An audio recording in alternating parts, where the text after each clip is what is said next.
नमस्कार, the voice news से मैं प्रगति सिंह, जहां प्रतिदिन हम बताते हैं आपके आसपास की जुड़ी घटनाओं के बारे में, जिसका है सीधे जनता से सरोकार। एक नजर आज डांग जिले के मुख्यालय आहवा में जिला पंचायत की समाज कल्याण शाखा एवं डॉक्टर बाबा साहेब अम्बेडकर उत्कर्ष मंडल द्वारा दिनांक 14 अप्रैल 2025 को भारत रत्न डॉक्टर बाबा साहेब अम्बेडकर की प्रतिमा स्थल पर उनकी 134वीं जयंती के उपलक्ष्य में कार्यक्रम का आयोजन किया गया। कार्यक्रम के अंतर्गत आहवा में रैली एवं प्रभात फेरी का आयोजन किया गया, जिसमें आहवा की विभिन्न स्कूलों के छात्र ने भाग लिया।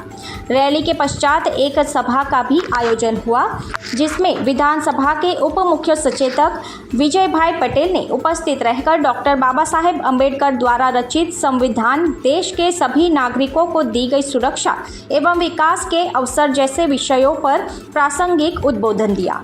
इस अवसर पर डांग जिला पंचायत की अध्यक्षा निर्मलाबेन गाइन एवं आहवा तालुका पंचायत के अध्यक्ष सुरेश भाई चौधरी ने डॉक्टर बाबा साहेब के जीवन के बारे में जानकारी देते हुए उनके संघर्षों से प्रेरणा लेकर अपने कर्मों से महान बनने की प्रेरणा दी। इस अवसर पर जिला सदस्य हरेश भाई बच्छाव, नीलमबेन चौधरी, तालुका सदस्य दीपक भाई पिंपले, आहवा ग्राम पंचायत के सरपंच हरिचंद भाई भोये, उप सरपंच हरिराम सावंत, गुजरात प्रदेश आदिजाति मोर्चा के मंत्री सुभाष भाई घाइन, समाज कल्याण अधिकारी, ग्रामजन एवं विद्यार्थी बड़ी संख्या में उपस्थित रहे। द वॉइस न्यूज़ के लिए ओलिवर ठक्कर की रिपोर्ट। आज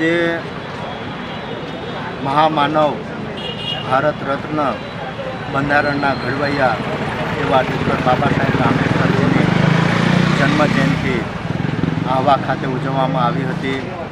આ કાર્યક્રમમાં जिला पंचायतना प्रमुख श्रीमती निर्मलाबेन, तालुका पंचायतना प्रमुख श्री सुरेश भाई चौधरी साहेब, सामाजिक न्याय समितिना चेरमेन श्रीमती नीलमबेन, सौ पदाधिकारीओ अधिकारी मित्रों खूब मोटी संख्या में लोग और विद्यार्थीओ जोड़ाया था। त्यारे आज डॉक्टर बाबा साहेब अम्बेडकरनी जन्म जयंती निमित्ते हर कोई बधा ज लोगोने अमे बधा ज लोगोए खूब खूब शुभकामनाओं पाठी है।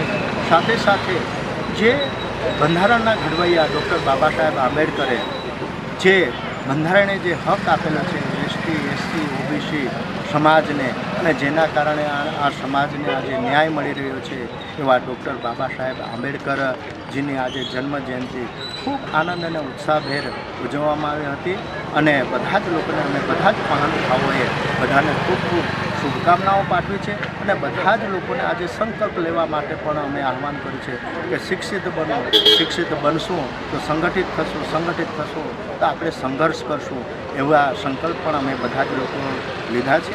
સમાજનો એક પણ વર્ગ અશિક્ષિત ના રહે એના માટે પણ અમે બધા જ લોકો કટિબદ્ધ છીએ। ત્યારે આજે આ 14મી એપ્રિલે જન્મ જયંતિ નિમિત્તે બધા જ લોકોને અમારા બધા આગેવાનો વતી ખૂબ ખૂબ શુભકામનાઓ પાઠવીએ છીએ। खबरों में बने रहने के लिए तो वॉइस न्यूज़ को सब्सक्राइब करें और बेल आइकन दबाएं।